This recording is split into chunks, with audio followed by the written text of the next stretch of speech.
How palace staff were left incredulous after learning Meghan wanted to come to Balmoral.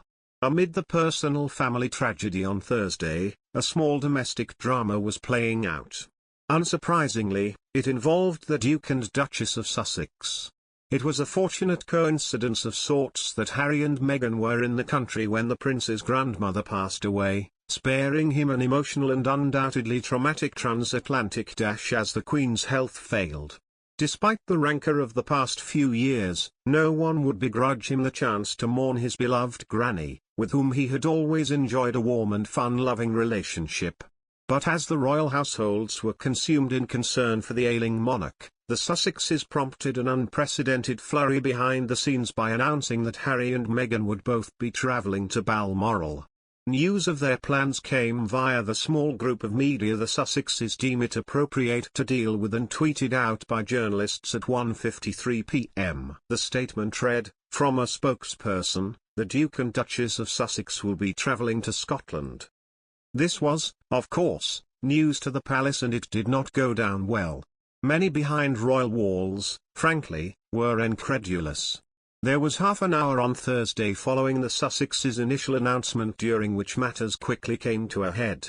It is still unclear how much pressure was brought to bear by the palace itself, or whether senior royal were involved, but a spokesman for the couple frantically began to clarify their position, informing those same journalists that only the Duke was travelling at the moment. Exactly what happened is open to speculation. Some say that Harry and Meghan hadn't considered that William's wife wouldn't be there, with Kate staying in London instead, and when it was pointed out that she wouldn't be, they realised how bad it looked. Others believe Meghan was effectively banned, using the argument that Kate, now the Princess of Wales, was staying at home.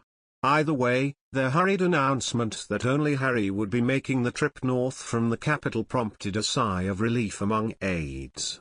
Putting aside the anguish of the past few years, the initial decision in itself, that both Sussexes would travel, was seen as wholly inappropriate, according to palace insiders, for one very simple reason: this was a private, family moment. Only the two oldest children of the elderly monarch, Charles and Anne, were present when the Queen passed away.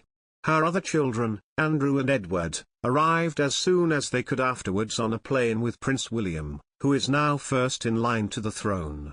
Edward was accompanied by his wife, Sophie, but she is adored by the Queen, who views her as a second daughter, and is likely to have been there at her request.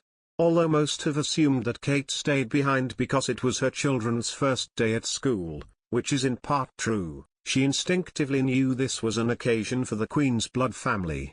It is impossible to forget that events are taking place against a backdrop of unimaginable bitterness. So deep is the rift between the two brothers that even though Harry and William have been temporarily living just a few minutes' walk from each other at Windsor this week, there has been no attempt at contact from either party. Relations are little better with any other members of the family either. King Charles, in particular, has been left bewildered and deeply hurt by his younger son's incessant attacks. While no one wants an all-out war, few are in a hurry to forgive or forget Meghan's series of laser-guided and deeply harmful accusations against family members, as well as the institution of the monarchy itself. It was noticeable that there was no invitation for Harry to join the family party that headed north on Thursday, taking off from RAF Northolt bound for Aberdeen.